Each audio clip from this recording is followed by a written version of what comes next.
So Paul and I are out in a house in Mansfield, Texas, performing an inspection, and we got some really good finds here that we want to bring to your attention. Paul's a really good inspector, and he knows how to use thermal imaging along with his home inspection. Let's show you a couple of things that we found. Paul's using a thermal imaging camera, and he's performing an inspection on the inside. What we can see right here on the ceiling, this is right behind the chimney chase, and if you look right here, you can kind of see a water stain. We're not seeing elevated moisture right now in the thermal camera with that water stain, but as we travel down the wall, you can kind of see that little kidney shape right there. So with the color of the wall, you really can't see the water stain, but with thermal imaging camera, it picks right up. So we're going to check out this chimney chase from the roof level as well. Thanks, Paul, for doing such a great job.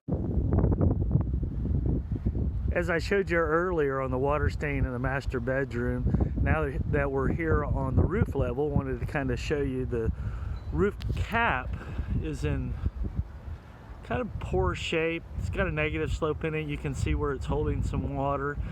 But I really don't believe that the water stain is actually on the ceiling of the master bedroom is caused by this location right here.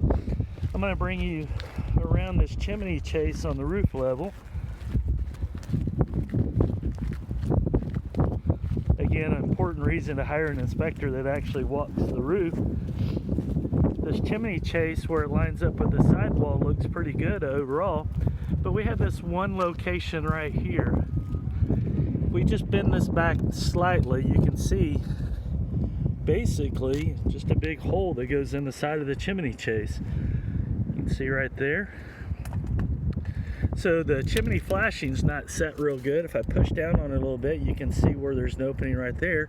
I believe what's happening is the water's running down the side of the chimney chase, going right into that location, then goes down on the inside of the chimney chase and drops onto the ceiling on the inside.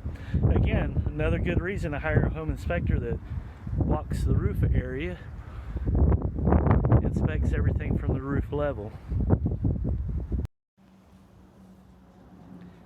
Having access to the equipment is super important. So Paul and I were performing this inspection, and we needed to get to the panel box. You know, we spent the extra 3, 4, 5 minutes moving all this stuff, so we're able to get to the panel box. There's a cabinet here, all this wood we had to move, and then right behind it is the panel box and the sprinkler system controls. So it's super important to always have the equipment accessible for the home inspector, or have a home inspector that doesn't mind spending a little bit extra time to be able to get to the equipment to do a good job. We're happy that we did, because this particular breaker right here that works to the bedrooms, it's an AFCI or arc fault circuit interrupter. It's not working properly. You know, it's tripped and won't reset. And then you have this one right here that it won't trip at all. We hit the test button and it's not working. So it's important to hire an inspector that takes extra time to do a thorough job for you.